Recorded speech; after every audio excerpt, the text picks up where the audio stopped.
Ele que em 2014 absolveu um senhor que tinha sido condenado por estupro de criança de vulnerável, embasando o seu voto com o seguinte argumento. É um exagero. Como ele vai ser preso? A menina de 13 anos já se dedicava à prostituição.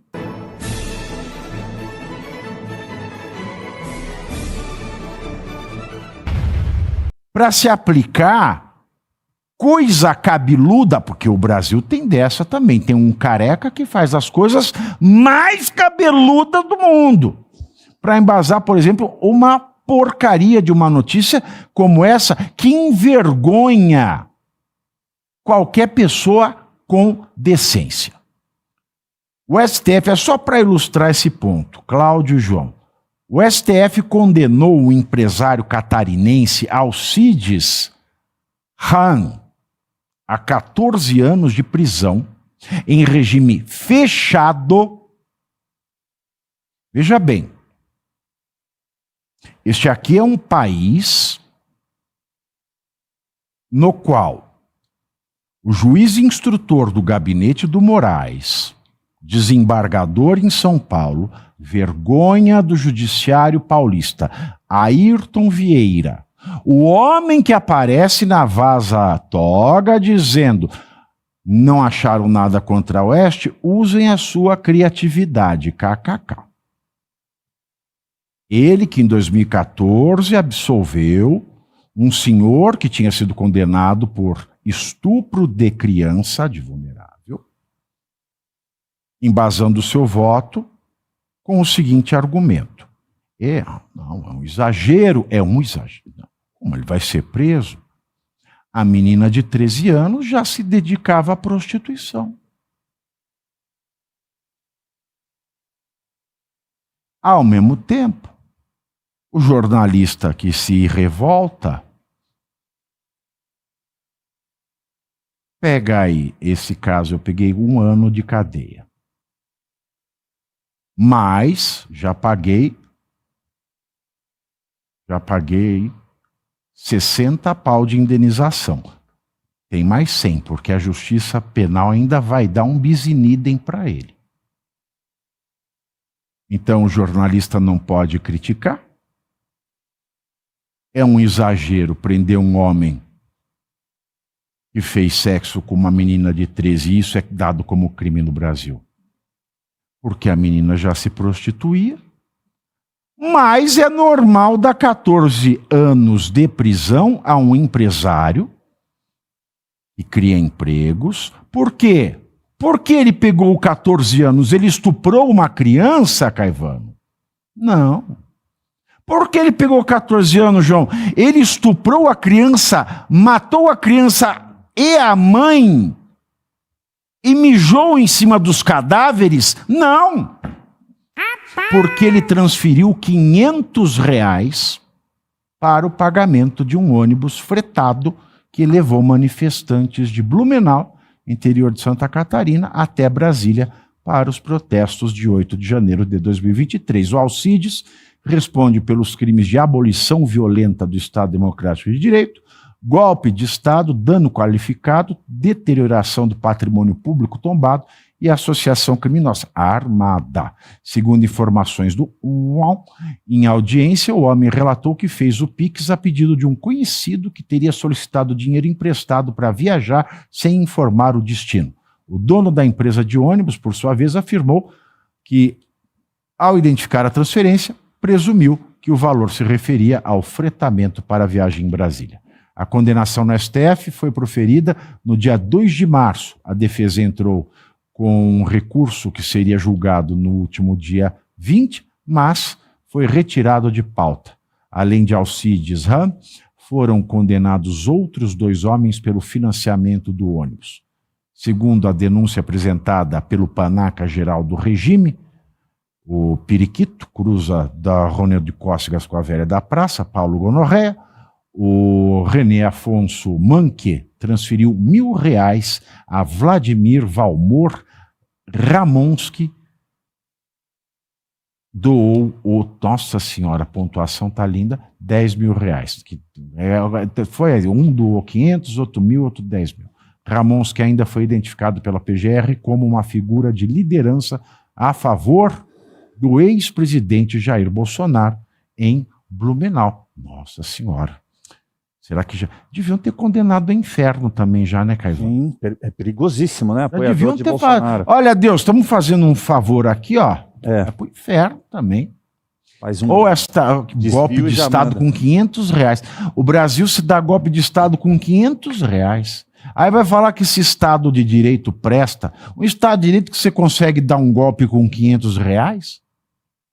Lamentável, para dizer o mínimo, Pavi.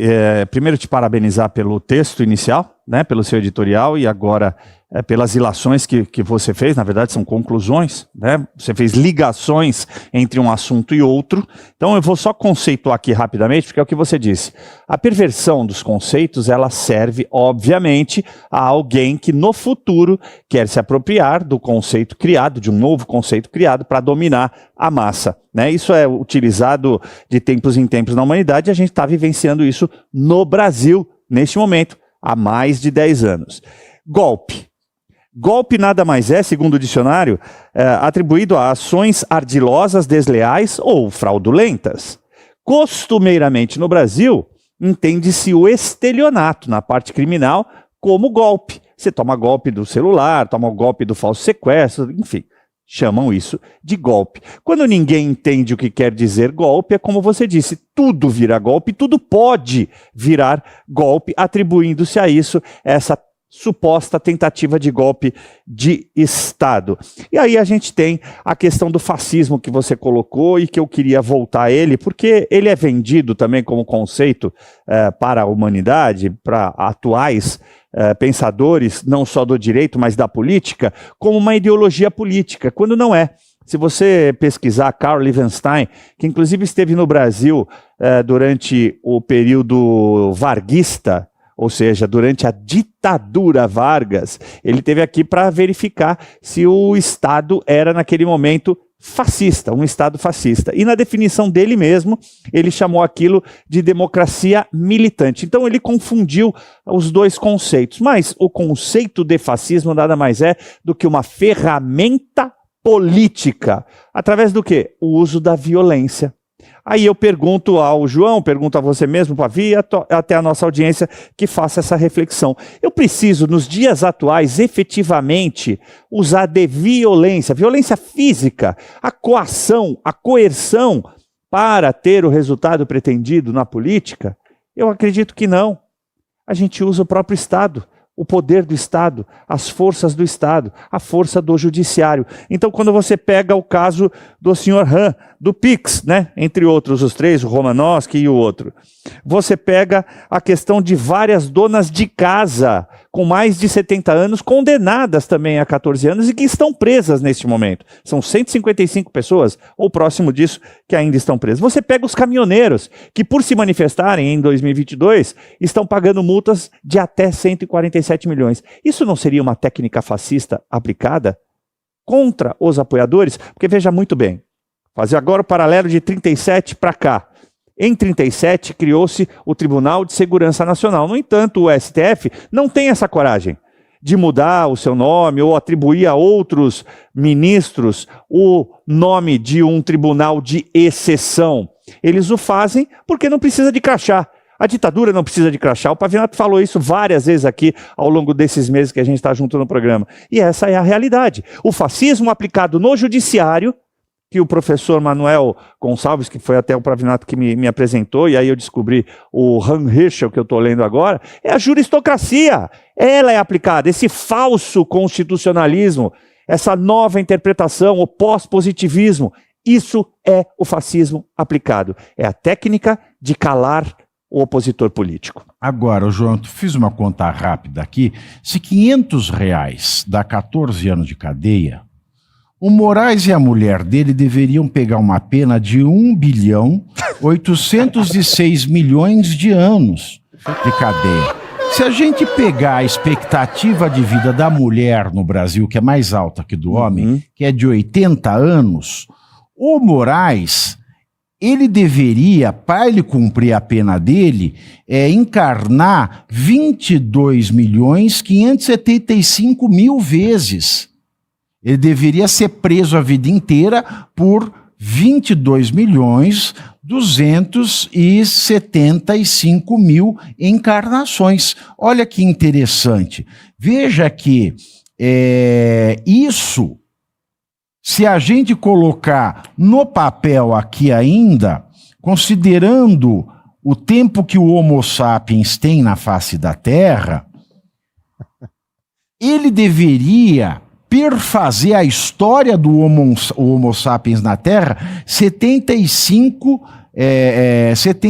vezes, porque o Homo sapiens, o ser humano, a pessoa, nós, do jeito que nós conhecemos, tem 300 mil anos na face da Terra, que tem 4,54 bilhões de anos. Aí você veja que, será que nós teremos planeta Terra suficiente para ele e a Vivi voltarem 22.575.000 encarnações para cumprir a pena?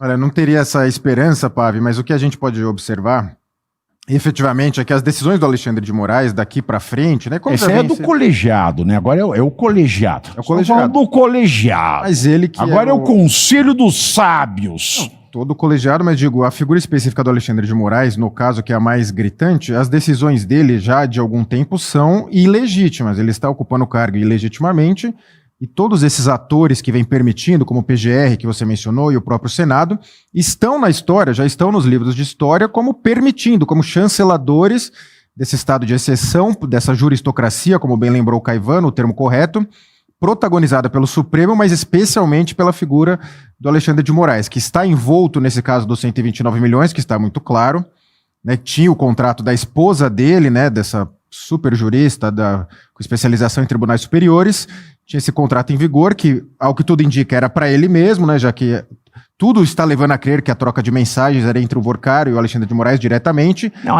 não tudo era. leva a crer, não, era. Ainda eu que estou cravando aqui, com certeza, era. Cravado. Ainda que eles apagassem, né, eles usavam lá, como são muito espertinhos, mandavam o print. Será que o Moraes mandava a foto do Bilal dele para o Vorcário? Por isso que ele apagava? Era das galáxias, né? Não sei. Mostrava o pênis. Tomara que não, né? Que horror, você ficou até sem fala. Mas agora. Eles mandavam de visualização única, né? Isso por si a imagem, né? A imagem criada na mente. Para bater um. É porque ela vai ser similar, né? Em cima e embaixo. Mas aí ele mandava a foto. Ele mandava a foto da cabeça de cima. Da por trás. Desenhava com caneta. Não, mas só. Riscava. Ele pegava a pelicã e riscava. O Vorcário falava, pô, aí sim. Mas aí ele mandou. Só de ter as mensagens, ainda que não se chegasse ao conteúdo das mensagens, a troca de visualização única entre Vorcário e Alexandre de Moraes é mais um dos motivos que, por si só, eram para afastar o Alexandre de Moraes e indiciá-lo criminalmente, mas a gente tem esse estamento que não permite. E essa questão do tal do ônibus do golpe, você vê, o sujeito foi condenado, ele teria pagado R$500 mil para ajudar a bancar um ônibus para ir lá para os acampamentos em Brasília. Então ele foi lá, todo mundo, gente, se reúne aqui que hoje vai ter o golpe, né? Vai ter golpe, todo mundo vem, vamos lá. Da golpe. Aí ninguém perguntou, mas tem arma? Como é que vai ser esse golpe? Falou, não, fica tranquilo. Não, ia ter arma, mas não conseguiram pegar Uber. Não pegou o Uber, falou, e fica tranquilo, se tiver fome, vai ter um vendedor de algodão doce, vai ter pipoqueiro, você churrasco à vontade. Aí você pode dar golpe, comer o churrasco, entendeu? Ele falou, mas isso é golpe, porque é contra o que o Lula e o Alexandre de Moraes estão entendendo.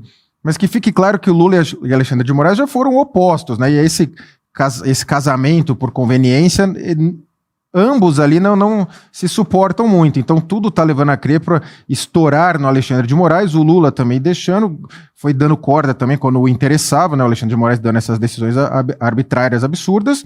E é importante dizer, até que se constitua um Senado chamado de maioria conservadora na próxima eleição, que se faça um processo de impeachment, até o Alexandre de Moraes se quer ser afastado, se é que isso vai acontecer, considerando o atual status das coisas, Até lá ele vai dar decisões piores que essa. Vão seguir essas decisões, o colegiado chancelando, ou a primeira ou a segunda turma. Então, assim, o STF ele está no meio do furacão político e nada leva a crer que vai recuar. E o Senado nada leva a crer que fará algo.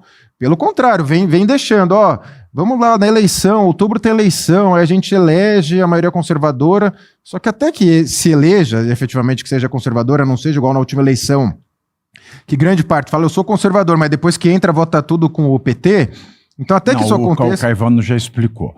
São pessoas que não são conservadoras, mas eles se identificam como isso, conservadores. E é por isso até que eles podem presidir comissões conservadoras. Exato. Perfeito. Eles não são, mas eles se identificam, então é como se fosse, não pode falar que como se fosse, porque é. É, na eleição. E aí, ainda que seja eleito em outubro, eles vão tomar posse lá em fevereiro. Então, assim, tem muitos meses para ele prendendo pessoas, o Supremo considerando essas decisões válidas, e o Congresso vai ficar fazendo o quê até lá? Vai ficar focado nas eleições? O Congresso precisa agir, já teve um péssimo sinal. Uma dúvida que vai focar na eleição. Já está focado na eleição, né? É isso aí. Eu tô no 6 mil no cheque especial, já tô desesperado. Imagina esse povo que tá para perder o emprego. Óbvio que vai focar na eleição aqui. E você que está chegando aqui no carro da pamonha, viu, dona Maria? Já vai deixando o seu like, já vai apalpando o dedinho para cima, compartilha o link e só depois de apalpar, né, bater o dedinho assim, tá? Apertar o joinha, compartilhar o link, você conversa, tá, dona Maria? Que é o seu carro da pamonha passando na porta da sua bunda. Vamos para a segunda pauta, que ainda tem a ver com o Alexandre de Moraes.